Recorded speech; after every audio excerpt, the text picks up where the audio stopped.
एक पोखरा था, तालाब। उसी तालाब के किनारे एक बहुत बड़ा सा बिल्व का पेड़ था, बेल का। उसी के नीचे एक शिवलिंग था। सौभाग्य से अब इसको मालूम नहीं है कि बिल्व के पेड़ का क्या महत्व है, बेल की पत्ती का क्या महत्व है, ये नहीं मालूम। ये अपने शिकार के लिए उसी पेड़ पर चढ़ जाता है कि रात्रि के समय कोई न कोई जीव इस सरोवर में पानी पीने के लिए आएगा। पानी पीने के लिए आएगा तो हम उसे इसी बेल के पेड़ से बैठे बैठे मार देंगे, और मार करके वही शिकार हम ले जाएंगे। जब तक शिकार नहीं ले जाएंगे तब तक जो है हम घर वापस नहीं जाएंगे।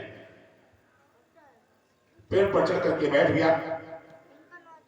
अपने बगल में एक पात्र में जल लटका रखा है, और रात में प्यास लगेगी तो इसी को पी लिया करेंगे। चढ़ गया, पेड़ पर बैठा हुआ है। रात का लगभग प्रथम प्रहर 10 बजा। सन्नाटा छाया तो एक हिरन आया। हिरन आया और जैसे हिरन आता है, देखा हिरन आ रहा है और ये पहेलिया क्या थी?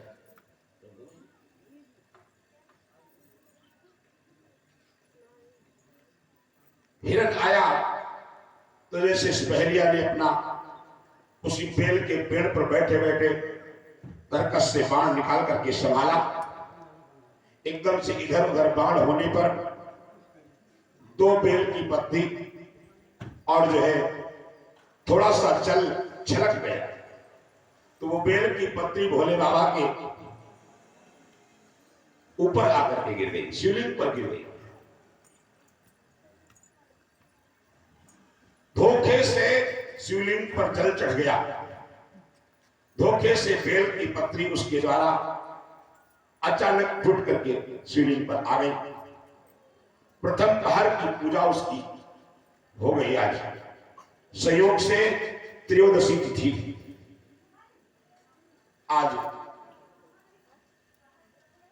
कुछ पाप उसके जीवन के क्षीण हुए।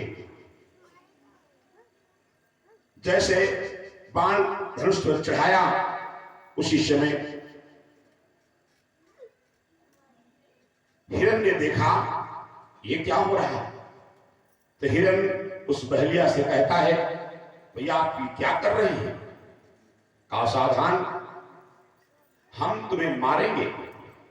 हमारे घर के जो लोग हैं, परिवार के लोग हैं, वो भूखे हैं। तुमको ले जा करके तुम्हारे मांस का भोजन परिवार को खिलाएंगे। उस हिरन ने कहा, भैया धन्य है हम, जो कम से कम मेरा मरने के बाद मांस किसी के हक में लग जाएगा। लेकिन थोड़ी सी बात है, क्या हमारा परिवार भी यहीं पर रहता है। हम उसको जिम्मेदारी, बच्चों की जिम्मेदारी किसी को दे आते हैं, तब हम तुम्हारे पास आएंगे और हमें मार देना। बिल्वपत्र गिरने से, जल चढ़ने से कुछ पहलिया के जो पाप थे क्षीण हो गए थे। मन विचार आया कि चलो ठीक है, ये भी अपने परिवार को समझा करके आ जाएगा। हिरन चला गया। अब बैठा है, रात्र के लगभग 12 बज गया, अभी तक नहीं आया। तब तक क्या देखा कि दूसरी हिरन नहीं आया, हिरनी आ गई। फिर उसी तरीके से उसने जो है अपना बाण निकाला। फिर 2 पत्ते गिर गए, थोड़ा सा जल गिरा। रात के दूसरे पहर की पूजा भोले बाबा की हो गई। रात शिवरात्रि के समय, त्रयोदशी की रात्रि में फिर दोबारा पूजा हो गई। धोखे से हिरनी ने देखा तो वही शब्द कहा, भैया क्या कर रहे हैं? वही शब्द कहा तो कहा धन्य है, लेकिन एक बात है, हम जो है हमारे बच्चे हैं, हमारे रास्ता देख रहे हैं, उन्हें दूध पिलाना पड़ता है, चाहे अपने बच्चों से कह करके आवे तब तुम्हारे पास आएंगे। ऐसा करते करते दूसरे पहर के पूजा से अचानक उसके कुछ और पाप शुरू हो चुके थे। मन में दया भाव आ गई, कहा ठीक है, जाओ बच्चों को बताओ। अब जब वो हिरनी गई तो वो भी नहीं आई, एक दूसरी हिरनी आती है। इस प्रकार से 3 बजे तक ये क्रम चला। 3 बजे पुनः दूसरी हिरनी भी वैसा ही वादा करके वापस गई। जब वहां तीनों लोग मिल गए, आपस में चर्चा किया। चर्चा करने के बाद कहते हैं हिरण कहता है हम जाएंगे, हिरनी कहती हम जाएंगे, हिरनी की बहन कहती हम जाएंगे। आप कहे तो सब एक साथ चल देते हैं। जब हिरण की बहनी हिरनी सब जो है एक साथ आए तो बच्चे जो छोटे छोटे हैं वो भी आ गए। जब 4 बजा है ब्रह्म मुहूर्त की बेला आई, उसी प्रकार से बाण निकाला और पुनः चौथे पहर की पूजा बाबा की संपन्न हो गई। दया भाव आ गई। अब जो भी जितने परिवार के सब लोग थे हिरण के, तो सब ने कहा हम लोग धन्य हैं, आप कम से कम हमारा शरीर ले जाएंगे, अपने परिवार को खिला देंगे, हमारा जीवन सार्थक हो जाएगा। ये हाल मांस का शरीर किसी के हक में आ जाए, इतना परम गति की बात है। अब वो बह लिया।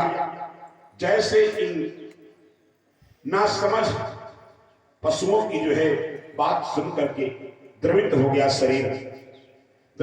शरीर और कहा कि जब नासमझ पशु जो है अपने आप में परिवर्तन कर सकते हैं, उसी समय जो है भोले बाबा का ब्रह्म मुहूर्त की बेला में प्राकट्य हुआ, दर्शन हुआ और वहीं पर जो है वो भील जो अपराध में लिप्त था आज सत्य की वृत्ति में सम्मिलित हो जाता है और उसी की कृपा से उसके पूरे परिवार के लोग भक्ति का मार्ग अपना लेते हैं।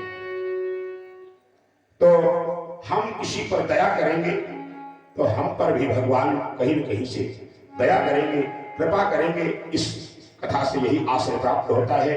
अपने के अंदर दया की भावना होगी कब? जब भक्ति भाव से हम जुड़ेंगे। और भक्ति भाव कैसे जुड़ेगा? कलयुग में केवल एक ही उपाय है। कलयुग में नाम, भगवान का नाम इसी प्रकार से हो। संजन कहते हैं भाव कुभाव अनग आलस्यु, नाम जपत मंगल दिश दसनु। इसी प्रकार से नामाभ्यास होता रहे, कृपा बनती रहे। नाम की कृपा से जुड़ जाएंगे तो अपने आप सारे कार्य बनने लग जाएंगे, भक्ति के मार्ग में प्रशस्त हो जाएंगे आप। इसलिए आ गया है